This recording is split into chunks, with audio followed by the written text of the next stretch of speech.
So with the new future time frame, it's a little more than 10 years out, right?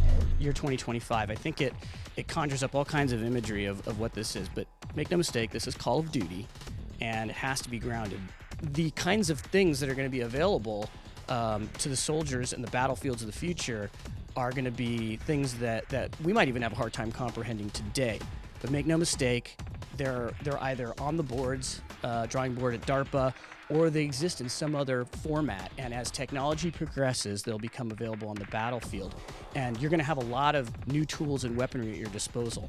One of the weapons I shared with you in the level was a sniper rifle that had a couple of new features that you've never seen in a Call of Duty game. So one of the features is an optic that uses this millimeter wave technology that exists out there in the world. Now, it's in fairly large format, and it's not anything that you could even remotely consider fitting on an optic. But if you think about 12 years out or so, or 13 years out or so, you could see how that form factor could get smaller. And what does that allow us to do as game designers? Well, that now allows us to see players through certain objects and so forth. So campers beware. But that's only good if you have a way to penetrate some of those objects. And so how do we come up with a fiction for that, a plausible fiction for that? Well, there is technology out there where you have these electronic charges that can fire off lots of bullets, right? So that could penetrate deeper. So you apply that technology to a sniper rifle.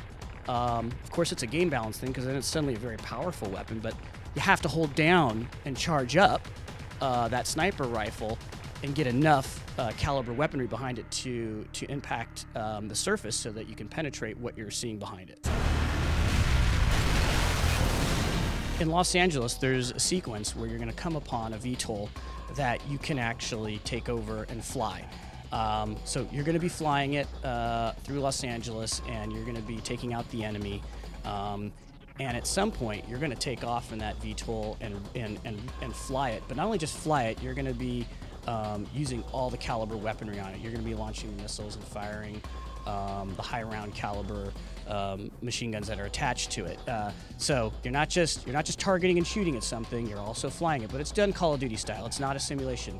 So you guys should be able to, if you know how to play Call of Duty, you're not going to have a problem piloting these futuristic advanced warfighters. You're going to be able to get right into them, and it's pretty epic. It feels very very intense when you're in there. We have effects and explosions. It's really intense experience. We know that there are people who aren't hardcore, and we know that we have really hardcore fans that we both have to please. So I think the key to that is when you're making a design is to make it both accessible but have depth of gameplay and strategy for people, so that it's both accessible, which I think regardless of how experienced of a gamer you are, you can appreciate that something is just accessible and easy to pick up and play. But if it has depth inside the gameplay and there's different strategies that you can take to take on your objectives, I think people who are very experienced really appreciate that, and they're sort of rewarded for their expertise. We're not talking about giving you all the details on multiplayer right now, but suffice to say the team is really pushing on it. We've taken a really good look at pretty much every single one of our systems.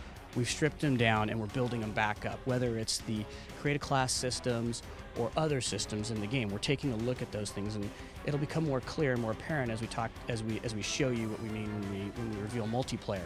We're also looking at a lot of things that are going out in the world, around the world of multiplayer and online. So all the social that's going on in the world, we see what's happening on the esports scene, and we really are looking at those and seeing how we can better support that inside of Call of Duty. We're participating in those experiences, and it's having an influence on us. So a lot of exciting stuff to share with you guys in multiplayer a little bit later. So Zombies is coming back, and it's coming back in the biggest and most ambitious way that we've ever done. So this is Treyarch's co-op. Of course, you can play it solo play, but Zombies is really fun when you're playing it with a lot of people. And so Zombies is a full game mode. It's totally separate and distinct from the campaign and multiplayer. The game really is that 3 games in one experience. And what you can expect with Zombies is that the team is looking at creating an entirely new sort of robust world. You're going to see some new characters in there, and we're just going to keep building on that. So I can't get into too much detail again, but you're going to see a very ambitious effort on the zombies front. So if you're a zombies fan, you're going to be really happy with what we're doing with Black Ops 2. There's been a lot of great Call of Duty games, and I think one of the things that makes Call of Duty so fun to play, especially online, is when you got that 60 frames per second.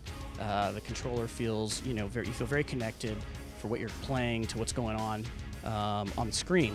And one of the things that the team really challenged itself was it really wanted to push the limits of graphic and visual fidelity in this generation of console hardware without sacrificing that 60 frames per second. So towards that end, we've had a graphics overhaul of our engine, a new lighting system.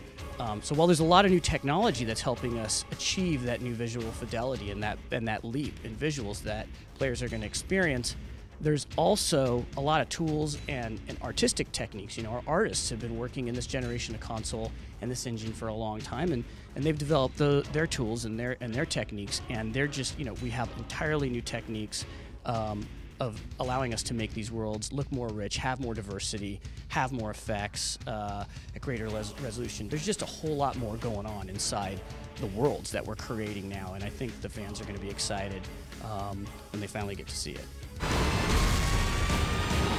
So we have a really ambitious PC effort with Call of Duty Black Ops 2.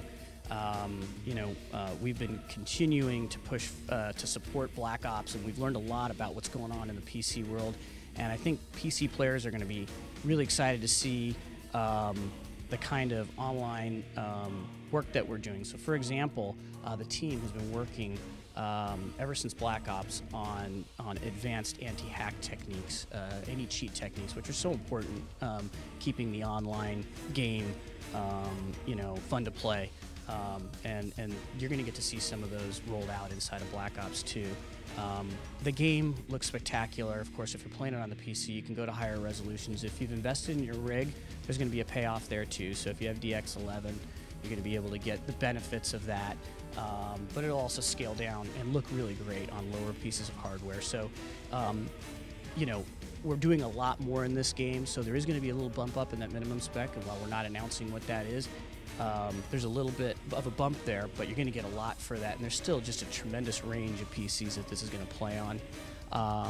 We've seen a lot of configurations out there in the world with Black Ops. I think one of the great things about Black Ops is as popular as it was, it really exposed us to, a myriad of configurations that are difficult to replicate, but they exist out there, and we've now seen them, and so we can actually work on having those configurations and addressing any sort of compatibility type situations that might exist, and even talking with hardware manufacturers.